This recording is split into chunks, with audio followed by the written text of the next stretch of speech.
장재현 감독의 오컬트 스릴러 영화, 2019년 개봉작 사바, 2021년 개봉작 검은 사제들의 대를 잇는 새로운 오컬트 스릴러 영화 파묘가 지난 2월 22일 우리나라에서 처음으로 개봉되었는데요. 개봉된 이후 3월 18일 현재 900만 관객을 돌파했으며 이제 1000만 관객 돌파는 그야말로 초읽기 상황인 것 같습니다. 이 영화는 현재 한국뿐만이 아니라 아시아 지역을 필두로 하여 전 세계를 목표로 개봉될 예정으로 있는데 대만, 인도네시아 등의 아시아 지역에서는 이미 개봉되어 절찬리에 상영되고 있습니다. 한편 대만에서는 지난 3월 8일 개봉을 하여 이미 상당한 반향을 얻고 있는 상황입니다. 대만은 우리나라와 똑같은 풍수지리라는 오랜 전통 문화를 공유하고 있으며 우리나라의 36년보다 훨씬 긴 50년간의 일제강점기를 보냈다는 점과 일제강점기 시절 일제에 의해서 비슷한 사건이 있었다는 얘기들이 전해져 내려오는 등 공감하는 부분이 많고 이해도도 높아서 대박 흥행의 조짐이 보이는 느낌입니다. 이에 따라 다수의 대만 언론에서도 깊은 관심을 가지고 연일 파묘와 관련된 기사를 보도하고 있는데요. 그 중에서 대만의 삼립신문망에 3월 15일자 기사를 소개해 드리도록 하겠습니다.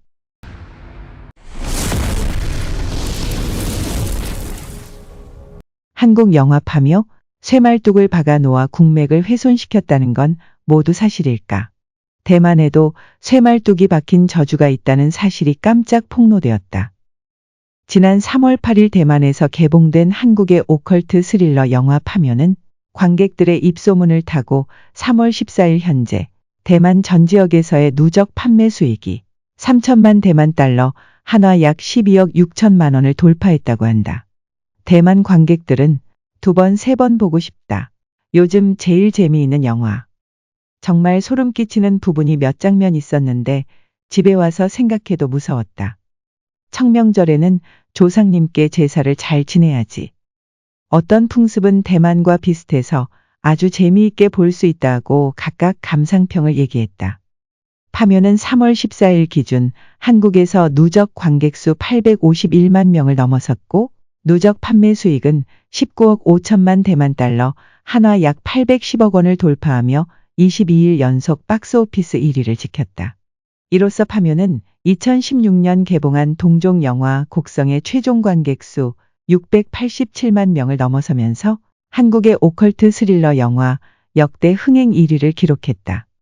파묘는 예상 밖의 스토리와 분위기 설정에다가 최민식, 김고은, 유해진, 이도현 등 배우들의 신들린 연기력이 더해져 한국뿐 아니라 세계 각국의 이목을 집중시켰다.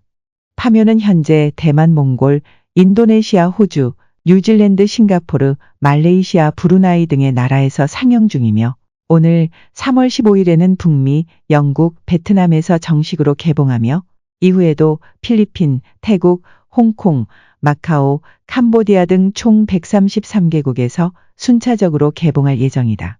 파묘가 아시아 전역에서 흥행 돌풍을 일으키고 있는 가운데 각국의 예매 실적이 속속 전해지고 있다.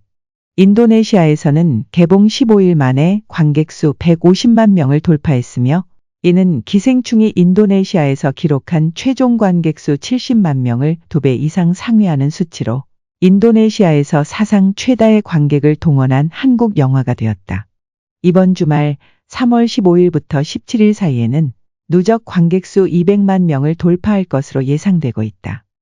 일제는 과거 한반도를 점령했을 때 한국 민족과 국운을 약화시키기 위하여 한국의 풍수지리 상의 명당 자리에 거대한 쇠못을 박아 한국의 풍수지리의 정기를 파괴했다고 전해진다. 북한산, 설악산, 백두산, 지리산 등 62곳에서 일본이 묻어놓은 말뚝이 발견되었다. 1985년부터 한반도 각지에서 약 300개의 쇠말뚝이 제거됐지만 아직도 남한 곳곳에 많은 수의 쇠말뚝이 제거되지 않은 채로 깊숙이 매장되어 있는 것으로 알려졌다. 일부의 사람들은 이것이 남북분단에 이르게 한 원인일 수도 있고 대통령마다 유종의 미를 거두지 못하는 청와대 저주의 원인일 수도 있다고 생각한다. 대만의 일제강점기 시대에도 일본 정부는 대만의 용맥을 잡기 위해 대만 각지에 신사를 지었고 또한 당시 대만 통치를 견고하게 하기 위하여 대만 최고의 신사인 대만신궁을 대만 최고의 명당 자리에 세웠다고도 전해진다. 또 대만 민속학자들도 선산에 나무못이나 나무 말뚝을 박으면 그 가문에 남정불출의 저주를 하는 것과 마찬가지여서 후손 남자들이 살 길을 찾지 못할 수도 있다고 말한다. 한국에서도 그런 수상한 사건이 발생한 적이 있었는데 어느 해안마을 촌장이 며칠 밤 계속해서 돌아가신 아버지가 꿈에 나타나자 수상쩍게 여겨 아버지의 묘를 가보니 묘에 약 150cm의 쇠말뚝이 꽂혀 있었다고 한다. 나중에 다른 마을 사람들의 조상묘 20여 곳에도 유사한 쇠말뚝이 무려 378개나 박혀 있는 것을 발견했으며 이 역시 모두 성인 남성의 조상묘지를 대상으로 한 것이었다고 한다. 이러한 행위는 한국 무속인의 눈에는 일종의 사악한 술법으로 여겨지고 다른 사람을 저주하는 술법으로 간주된다. 그래서 일반적인 무속인이 이런 일을 도와주지 않는 것은 고용되어 사람을 죽이는 것과 같아서 무속인 자신도 애군을 맞을 수 있기 때문이다. 파묘는 현재 인기리에 상영 중이다. 매직하우스 티켓 구매 플랫폼에서 파묘를 88대만 달러, 한화 약 3,700원부터 구매할 수 있으며 자세한 내용은 매직하우스 홈페이지를 통해 확인할 수 있다. 이어서 대만 반응입니다. 같은 장르 영화 중에서 상위권에 들 정도로 한국 영화 산업의 완성도가 높은 것 같아요. 대만 영화 산업이 거울로 삼을 만합니다. 앞부분은 재미있는데 뒷부분은 정말 단점이 많이 보입니다. 다시 한번 곡성을 봐보세요. 한국의 애국심 고취 영화이군요. 이 영화는 단순한 풍수 미신이 아닙니다. 조상의 무덤이 흉지에 있으면 자손이 영향을 받는 것이 확실합니다. 쇠기둥이 거기에 꽂혀 있으니 당연히 어떤 영향이 있을 것입니다. 김고은 정말 아름다워요. 원래 그녀를 좋아했어요. 이거는 꼭 봐야 합니다. 김고은의 일본어 너무 듣기 좋아요. 거의 모든 한국인은 일본인이 말뚝을 박아 한국의 맥을 끊었다고 믿는 것 같아요. 이상 끝까지 시청해 주셔서 감사합니다. See you again. Goodbye.